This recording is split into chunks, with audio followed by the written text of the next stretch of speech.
नमस्कार दोस्तों, मैं डॉक्टर ललित कुमार गंगेले अपने इस चैनल के एक और वीडियो में आप सबका बहुत बहुत स्वागत करता हूं। जैसा कि आप लोगों ने टाइटल में थंबनेल में देखा, जो कि कम ही समझ में आ रहे हैं, खासकर इस पखवाड़े में जितने भी वीडियो हम रिकॉर्ड कर रहे हैं उनके टाइटल और डिस्क्रिप्शनों को थोड़ा समझना कठिन हो रहा है, क्योंकि वो सिर्फ डॉक्टर को एजुकेट करने के लिए है और एक ऐसे टॉपिक पे है जो जनरली जिसके बारे में कोई बात नहीं करता। और ये चैनल का इसका पर्पस ही वो है कि हम उस बारे में सबके बारे में बात करें। तो जी हाँ दोस्तों, ये जो आपने टाइटल देखा, this is about give the responsible statement. ये डॉक्टर्स के लिए इंस्ट्रक्शन है बेसिकली। ये जितने भी हमारे डॉक्टर बंधु हैं और जो लोग काम करते हैं as a homeopathic medical practitioner के रूप में, ये बेसिकली उनके लिए है स्टेटमेंट। और स्टेटमेंट है कि please give the responsible statement. ये अपने पेशेंट को जो आप भी स्टेटमेंट देते हो एज अ डॉक्टर, क्योंकि आप एक बात समझिए कि जो आपकी पदवी है ये बहुत ऊंची पदवी है, जो कि है डॉक्टर की पदवी, होम्योपैथिक डॉक्टर की पदवी। मैं बोलता हूँ कि होम्योपैथिक डॉक्टर अगर अपनी वाली पे आ जाए और अपने कैरिकुलम को अच्छे से स्टडी करें तो वो 10 MBBS डॉक्टर से भारी नॉलेज हो सकता है एक होम्योपैथिक डॉक्टर का जनरल प्रैक्टिस के अंदर, है ना। तो अब इतनी बड़ी पदवी जिसको मैं मान के चल रहा हूँ कि होम्योपैथिक डॉक्टर होना एक तो कठिन होता है, और एक होम्योपैथिक डॉक्टर अगर अच्छा IQ रखता है, अच्छा इंटेलिजेंट होता है, तो उसका IQ मेरे ख्याल में शायद कहीं ना कहीं उसका IQ एक MBBS से 10 गुना ज़्यादा बड़ा IQ होता है, बेटर IQ होता है। तो जब ऐसी पदवी की बात कर रहे हैं और एक्सपेक्टेशन क्या रखेंगे इस डॉक्टर से कि आपके जो स्टेटमेंट्स हैं, जो आप स्टेटमेंट्स दे अपने पेशेंट को, वो इतने ज़्यादा रिस्पॉन्सिबल स्टेटमेंट्स होने चाहिए, इतने ज़्यादा कीमती और इम्पॉर्टेंट स्टेटमेंट होने चाहिए कायदे से। बट उसके अपोजिट हमको क्या मिलता है, देखने को हमको क्या आता है? हमको आते हैं होम्योपैथिक डॉक्टरों की तरफ से। मैं बिल्कुल ये नहीं कह रहा कि हर डॉक्टर वैसा है, क्योंकि अगर ऐसा है तो उसमें तो मैं भी आ जाऊंगा, पर मैं तो वैसा नहीं हूँ। मेरा यह कहना है कि ज़्यादातर डॉक्टर जो हैं वो इररिस्पॉन्सिबल स्टेटमेंट देते हैं अपने पेशेंट को। हमको कैसे पता लगता है कि हमारे पास जब पेशेंट आता है तब हमको इस चीज़ का रियलाइजेशन होता है।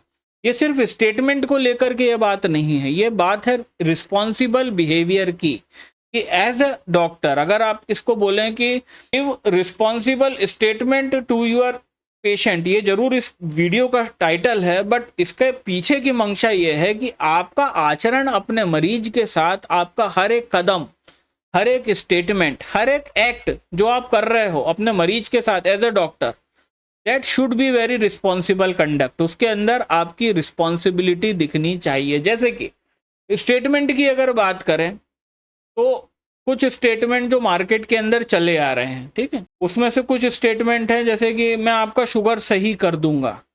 ये वो डॉक्टर स्टेटमेंट दे रहा है जिसने अपनी पूरी जिंदगी के अंदर एक भी शुगर के पेशेंट को 100% ट्रीट नहीं करा, फिर भी ये क्या करता है, ये क्या बोलता है, मैं आपकी शुगर की बीमारी को जड़ से ठीक कर दूंगा। चलो यहाँ तक तो ठीक है, एक बात यहाँ तक तो फिर भी समझ में आता है कि यार चलो डॉक्टर है, उसकी पैथी के अंदर, उसकी मटेरिया मेडिका में, उसकी रिपर्टरी के अंदर लिखी है ये बातें, कोई दवा लिखी है, एसिड फॉस लिखी है डायबिटीज़ पे, या अर्जेंटा यूरेनियम नाइट्रिकम डायबिटीज़ पे लिखी है, लाइकोपोडियम लिखी है, थूजा लिखी है, फास्फोरस लिखी है। तो अगर ये आदमी जुर्रत कर रहा है उसको ट्रीट करने की पेशेंट को, अब बोलोगे इसमें क्या इररिस्पॉन्सिबिलिटी है? सर किताबों में लिखा है तो हम कर रहे हैं। इररिस्पॉन्सिबल स्टेटमेंट आप इसके बाद देते हो, और वो स्टेटमेंट है आप एलोपैथिक दवा खड़े पे बंद कर दो। आप बिल्कुल शुगर की कोई आपको एलोपैथिक दवा लेने की जरूरत नहीं है, मैं आपका इलाज चालू कर रहा हूं, आप एलोपैथिक दवा मत लो।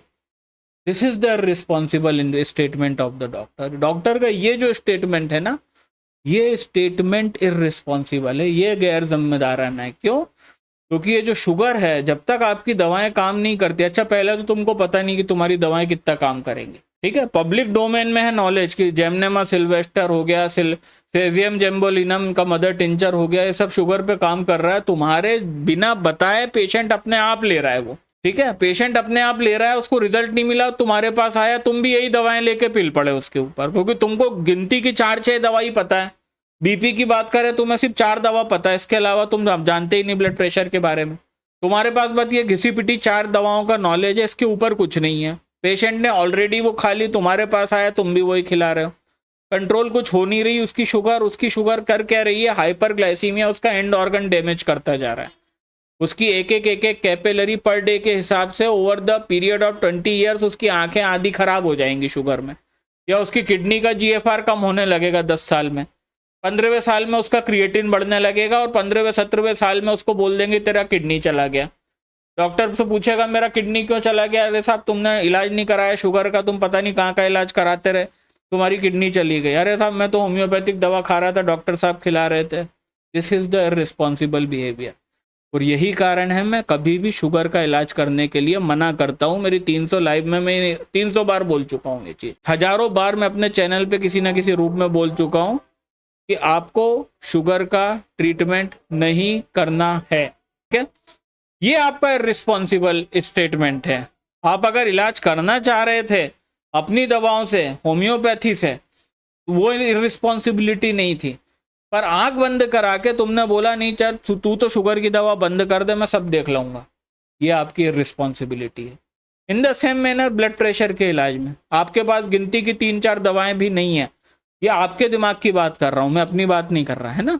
आपके पास आपको गिनती की 4-5 दवाओं के बारे में पता है। ब्लड प्रेशर में ले दे के आपको ग्लोनाइन याद आती है ना, आपको एक रोवोल्फिया सर्पेंटाइना का मदर टिंचर याद आता है, आपको अर्जुना याद आती है। आप यही दवा देने लगते हो, कंट्रोल कुछ बीपी होता नहीं आपके पेशेंट का, उसका blood pressure over the period उसकी किडनी को खराब करने लगता है, उसके एंड ऑर्गन को डैमेज करने लगता है। यहाँ पे भी वही बात रिपीट हुई, इररिस्पॉन्सिबिलिटी दिख रही है आपकी। क्या है इररिस्पॉन्सिबिलिटी? अरे नहीं आप तो बीपी की दवा बंद कर दो तो सब मैं देख लूंगा। या आप 2 कौड़ी का होम्योपैथ हो, वो आपके शहर के सबसे बड़े कार्डियोलॉजिस्ट का पेशेंट है, आपको क्या लग रहा है आप संभाल लोगे उसको? बीपी की दवा बंद करा के आप उसकी एंड ऑर्गन डैमेज रोक लोगे? बिल्कुल नहीं रोक पाओगे। Over the period BP silent killer है, शुगर साइलेंट किलर है, धीरे धीरे करके खोखला करती है, दीमक की तरह होती है। जिस दिन तक दीमक पूरा दीवार को नहीं खराब करके और दीवार ढह नहीं जाती है ना भाई साहब, उस दिन जिस दिन दीवार ढहती है उस दिन पता लगता है दीमक लगी थी। जब तक वो दीवार नहीं गिरेगी ना तब तक आपको रियलाइज नहीं होगा कि दीवार के अंदर दीमक लगी थी। बीपी और शुगर ऐसा ही है, ये बढ़ता रहेगा, आपको कोई रियलाइजेशन नहीं होगा, दीमक की तरह कि खोखला कर रही है दीमक। जिस दिन खत्म हो गया खेस, जिस दिन कोई एंड ऑर्गन फेलियर हो गया शुगर या बीपी के कारण, सिर्फ तभी पता चलता है इस बारे में, और वो दोष आपका रहेगा पूरा। मैं इस रिस्पॉन्सिबिलिटी की बात कर रहा हूँ। तीसरी रिस्पॉन्सिबिलिटी है ना, एथिकल होम्योपैथिक प्रैक्टिस सीख लो। कब सीखोगे? पेटेंट पे प्रैक्टिस कर रहे हो, ये रिस्पॉन्सिबल बिहेवियर है। अरे भैया तूने मटेरिया मेडिका पढ़ी थी ना, पेटेंट देने की तेरे को जरूरत क्यों पड़ रही है? तू अकल का अंधा है इसलिए तेरे को पेटेंट देने की जरूरत पड़ रही है, ये एक रिस्पॉन्सिबिलिटी है।